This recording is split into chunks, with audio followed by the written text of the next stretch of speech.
Hey there, fellow Detroit enthusiasts. Have you heard about Nest? It's one of Detroit's best destinations for all your home good, plant, and gift needs this holiday season. The sibling store to Citybird, Nest has your holiday list covered with even more perfect selections. Picture this, the enchanting scent of their annual limited holiday release candle, the Roland Pine, filling your home with cozy vibes. And speaking of vibes, their collection of glass ornaments is sure to make you smile. Because who doesn't want David Bowie, or a stick of butter, or a number of other fun and crazy things on the tree? But Nest isn't just about the holidays. It's a treasure trove of beautiful home goods, decor, candles, plant items, kids, puzzles, and apothecary items. I have picked up so many gifts for the team over the years there. Whatever your taste or budget, Nest has something for you. Nest is nestled in Detroit's vibrant Midtown neighborhood, adding to the charm of your shopping experience. If you're looking for that perfect gift or want to elevate your living space, visit Nest at 498 West Canfield in beautiful Midtown Detroit, Michigan.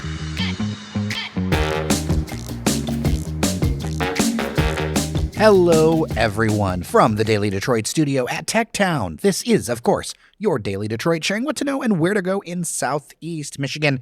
I am Jer Stays, and across the table is one of my favorite and your favorite recurring guests, Robin Runyon. How are you? I'm great, Jer. How are you? I learned something before we started recording that I feel like ties our team together in a very special way. See, Except for you, right? Yeah, I'm totally on the outs here. Soon I'm going to learn so much. I'm learning so much about the team. I'm totally on the outs here. So, producer Cheyenne, flautist, engineer Randy, drum major, and yeah, I was in color guard. I was actually the captain of my color guard. Oh, wow. So yeah, design flags and throwing them up in the air and all that sort of stuff. So it looked like a very physically demanding thing. Oh, it was for sure. And lots of timing with the music and everything like that. Okay. Oh, yeah. What do you take with you that you learned in color guard? Oh man, I'm not. I've never considered myself a dancer, but I can pick up like steps very easily, and I can, I'm fairly musically inclined. I've just never really played an instrument or anything. I do sing some good karaoke, though. Karaoke is something that I think I share, and I think we share. In fact, Cheyenne met her husband through karaoke, of all things. Okay. Let's get to the development stories. I'm sure that's what people are here actually for. There's a ton of stuff that we're going to go through. We're going to try to go through it in kind of rapid fire manner, but there are some stories that we're going to spend a little bit of time on. First off, let's start with the Belle Isle Boathouse. It is not quite dead yet. It's a beloved building by many. Some think that we should rip the Band-Aid off and tear it down. I know that Norris Howard has had some words around that. Robin, I think you have some more details about the process so far. There's been some developments. I know you have some thoughts. Yeah, so the DNR has been talking about this for a while, what to do with it. It's going to cost a lot of money to repair it. It's a very old building. It's on the water. It's really not in good shape. It's not actually really safe right now. The estimates go up to $43 million, which on Belle Isle that's very, very significant, and seems like they would need a private investor for that. So right now they're looking for public input for ideas, just to get an idea of what people are thinking, because I think a lot of people are like me, and they really do not want to see this building torn down. The tough part on this one is the math. It really is. Because there's a lot that you could do with the building, but you really need someone to kind of step up and do it, because the state's not going to spend $43 million on one building on Belle Isle. Well, especially considering the context of the rest of Belle Isle and the rest of Belle Isle's needs. I've mentioned this before, but Belle Isle does not have a significant endowment like City Park, like New York City Central Park or some other places like that. And so that's a challenge for it. Yeah, and a lot of other of the structures on the park have been upgraded in the past years. The conservatory is still being worked on right now. I'm really looking forward to that opening again, honestly. But those rehabs are so much less, in comparison to this. And it's a tough situation to be in. I know I say this a lot, but this really is one of my favorite buildings in Detroit. It's so special. I did a few stories on it back in 2016, 2017, and I went to a couple events there that were like kind of 20s themed. I think one was 40s themed. And you can really do that in that kind of building because the design lends itself to that. When you lose buildings like that, you lose history. You can't get it back. And whatever they would build there to replace it would not look the same. It would not look as good. And you're just taking away from the character of the city, of the island. Someone just swoops in and does something because I don't know what the other answer. I don't know what's going to happen here. Some have mentioned that the cost wouldn't be as high if you were to say mothball it, have it wait for somebody in the future. It'd be far less to try to just shore it up for a future development. But the question is how long will that take? If you were to bring out the vision board and say Robin gets what she wants for a day with the boathouse, infinite money, what would you like to see there? I mean, I'd like to see more people using it. I'd like to see maybe some sort of food there, like a restaurant or a cocktail bar or something like that. An event space. I went to a few events there. It's a great space for that. There was like a big band there on one of them. There's a beautiful ballroom there. People dancing. You're not going to get that in every building. And I know some people had weddings there.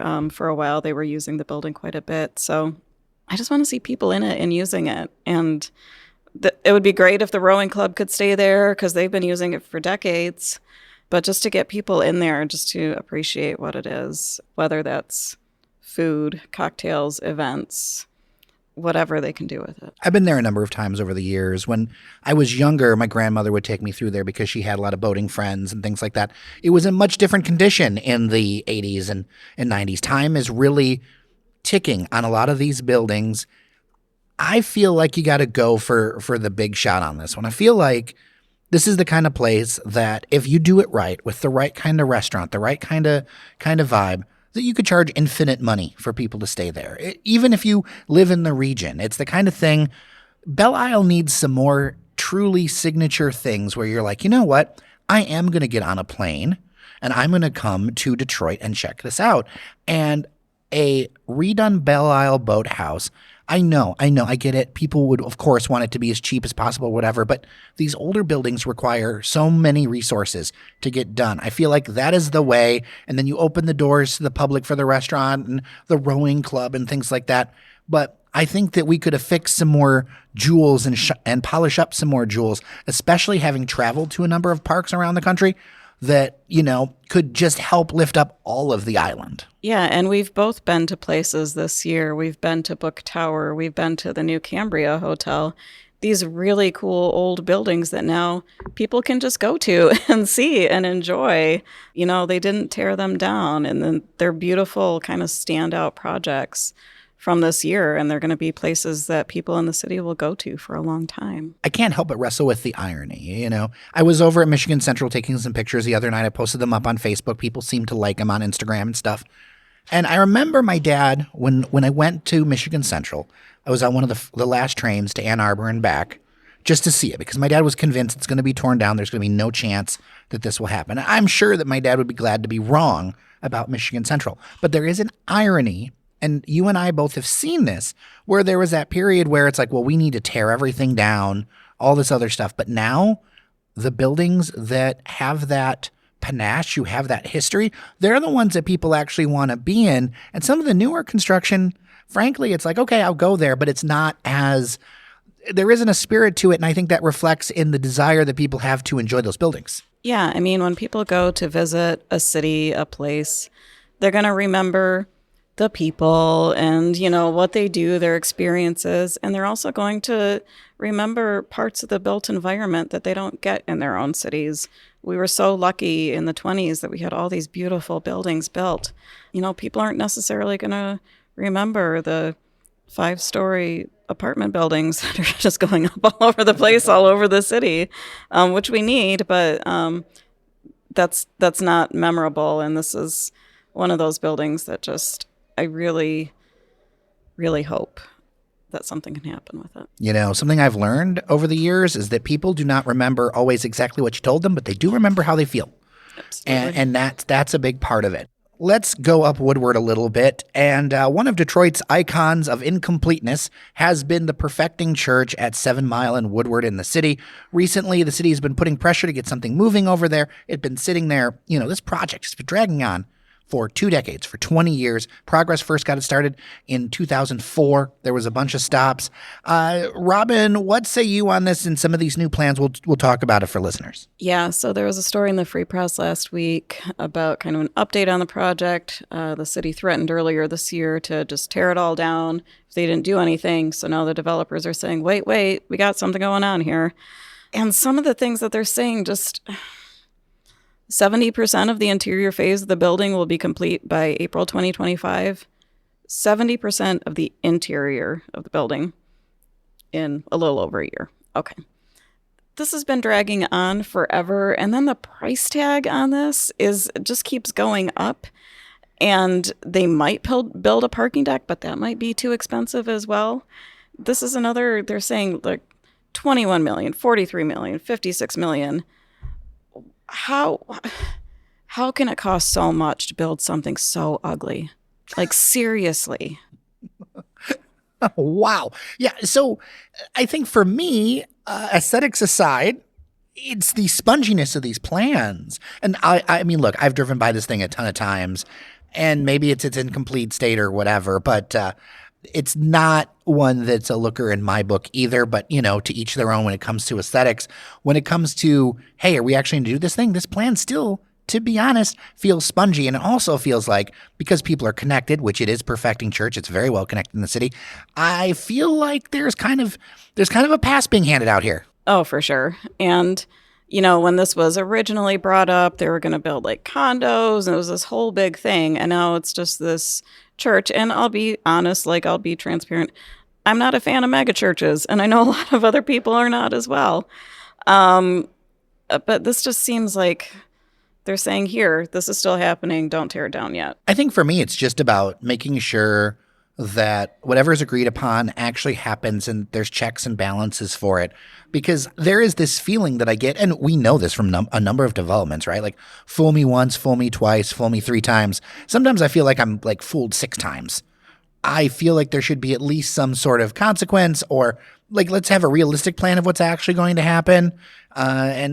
It's just it's depressing to see, because there's so many great neighborhoods around there. You've got so many solid neighborhoods, and then you got this broke building that's been sitting there for 2 decades.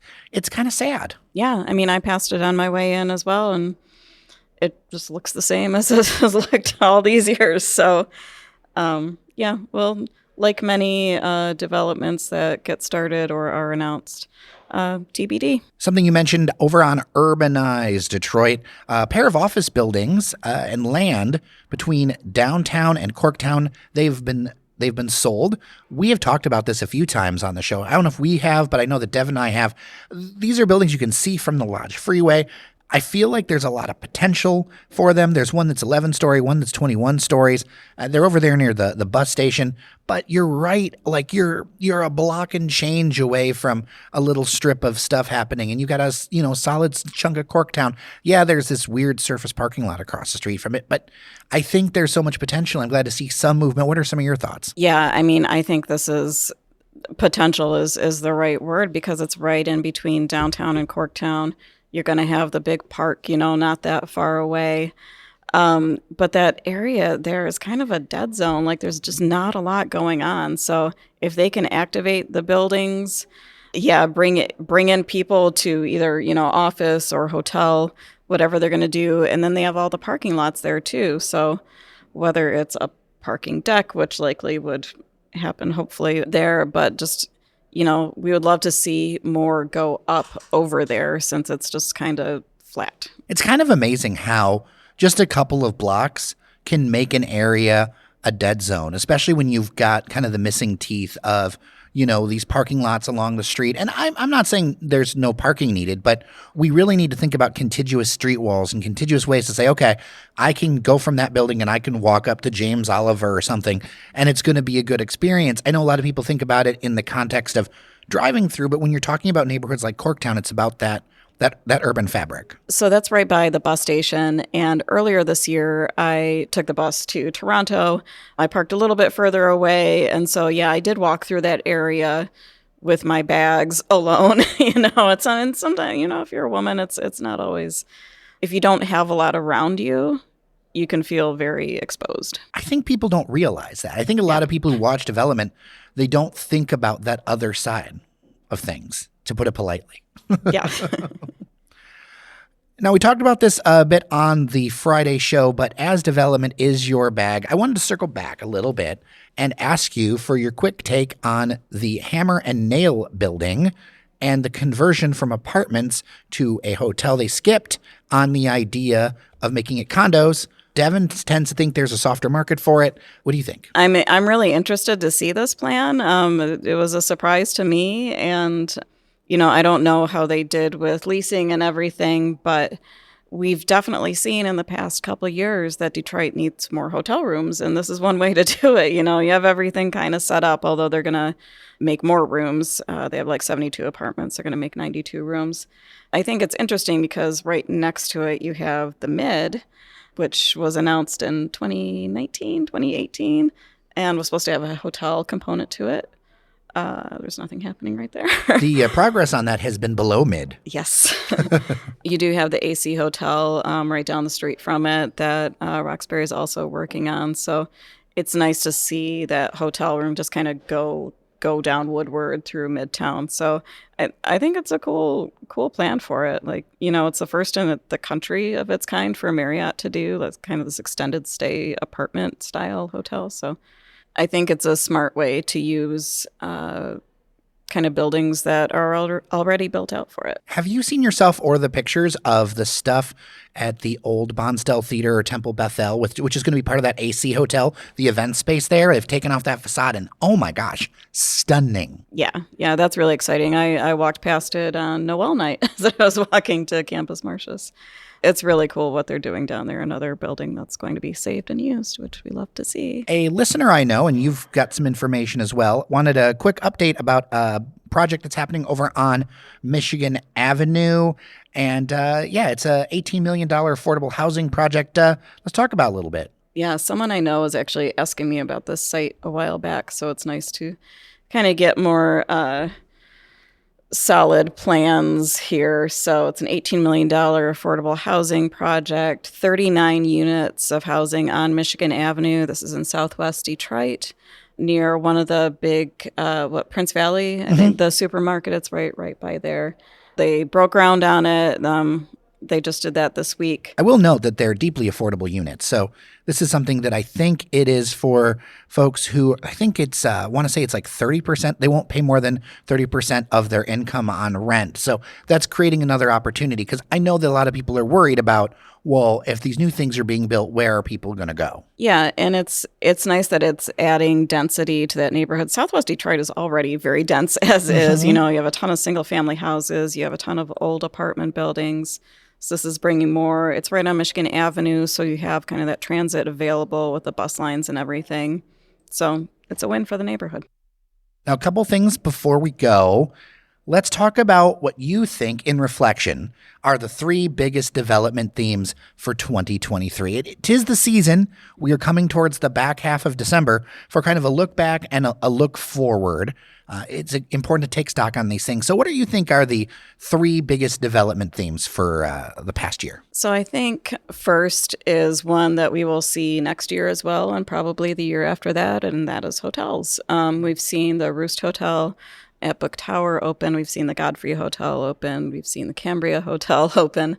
So it's been a big year for getting more people into the city and visitors going downtown instead of staying in the suburbs, which is always what we want to see, Well, especially for these events downtown, people want to be closer, right? Like there's always a need for a hotel in a suburb somewhere for various reasons. But for these large events, if we want to attract them and if we want to have the economic spinoff that's not just going to happen for the city, but for the rest of the region, you have to have a certain number of hotels nearby, and we just haven't had them. Yeah, and there's a ton of them in development right now. Like we've kind of already mentioned a few.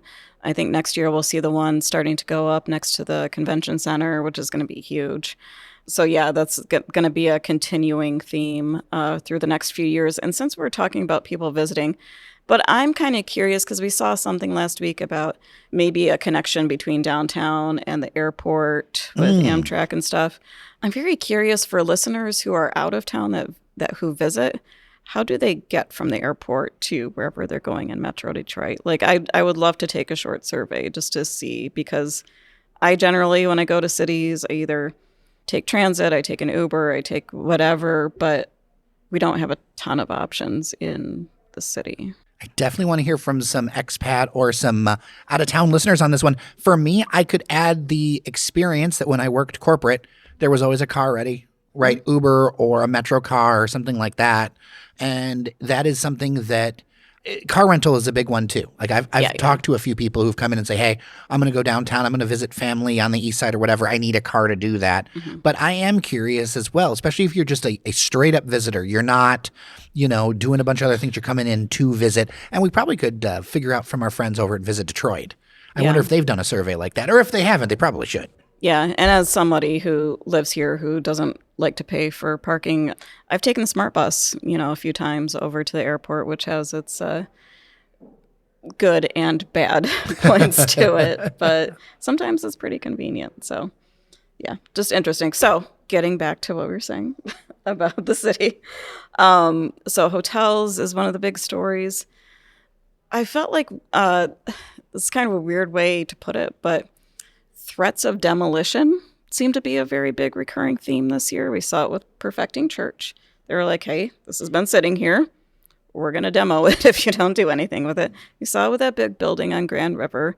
We saw it with a number of buildings that the Grossfield building, the one in Eastern Market that partially collapsed. We just kept seeing it over and over. So I think we saw the city really trying to get property owners to do something with the buildings that they're sitting on. It kind of speaks to the market a little bit that you really have to use the both carrot and stick. I've been a number of places where there's this economic momentum where, okay, of course we're going to fix it, or okay, we're going to do this thing. Here it really feels like you got to have a little bit of the stick behind it to get it done. Yeah, for sure. So we will see, TBD, if these some of these happen and some of these don't. The other theme I will say is books, and by that I mean the book depository next to Michigan Central opened, and that's like we just keep hearing about stuff from New Lab every day, like stuff that's happening over there in that building, which they did just a phenomenal remodel of it. And also the book tower, which is obviously just, if you haven't been there yet, it's just absolutely stunning what Bedrock was able to do with it.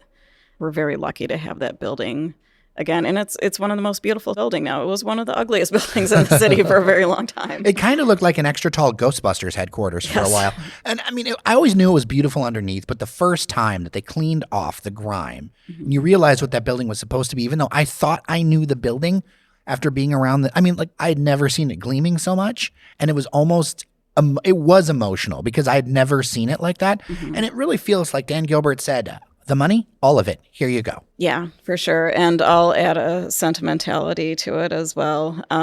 There was a curbed reader who I became friends with named Patrick, and he lived downtown. He had ALS, and he was a younger guy. And I was able to take him into Book Tower, at least the first floor, like in 2019 when I got a tour of the building. He died later that year, unfortunately, but he would be so thrilled with what they did with it. Let's end with a listener question. Michael from Troy. I've not shared with you this question before we started recording. This is for Robin next time she's on the show. I know how Jer feels, but to ask you, the development expert, does transit really matter? Shouldn't we just have jobs and build places and then transit will follow? Is it really that important? Yeah, of course it is. Come on. I mean... So unpack that a little bit, because I think so people know, you did grow up in Michigan, but you've lived in other places. Yeah, I mean, I lived in Oregon for a while. I lived on the west side of the state. I'm a frequent visitor to various cities around the country, whether it's New Orleans, my favorite city, Chicago, Toronto. I would never drive to Chicago. Absolutely never. I would never do it. I'm never going to do it. On the west, when I lived on the west side, I would actually take the commuter train in from Michigan City, which is awesome because it's cheap and it drops you off downtown. And I love it. And I don't want to drive. If I didn't have to drive, that'd be great. I would love that. And a lot of people feel the same way. We're just kind of forced to in a lot of ways here because we don't have a ton of options. And, people keep saying it again and again, but if you want that younger talent to come here, not everybody's going to want to drive all the time. Yeah, you need transit. Come on. What do you think about the argument that I hear a lot about like a lack of freedom with transit? Like there's a lot of cultural skepticism about it. And I think maybe you can unpack a little bit about that reasoning, because I think here we're just so used to doing it a certain way. And I don't think it's like, hey, we got to get rid of our cars, like all of the cars or something, but it is a thing where if there's ever an impedance mismatch with our listeners, that's one of them. It's either loving transit or not understanding why I go on that soapbox. Listeners, I'm sorry you couldn't see my eye roll there. I'm glad it was described because I saw it and it was epic. Freedom is it's a huge part of transit. And I'm going to use some European examples. I went to Sweden a few years ago with my mom to see where my ancestors came from, but I had one day to go to Stockholm. I was able to, from the airport, get on a train, get into the middle of Stockholm, pick up a map, walk around Stockholm, get back on the train, go back. Like, it was so easy.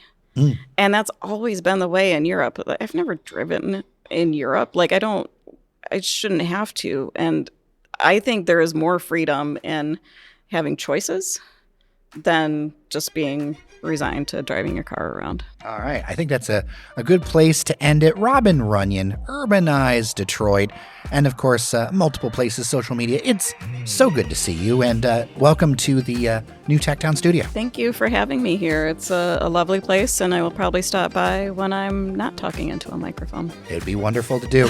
All right, listeners, thank you so much for spending time with us. A quick reminder that 5 stars on your favorite podcast app would be most appreciated. With that, I am Jer Stays. Remember that you are somebody, and we'll talk tomorrow.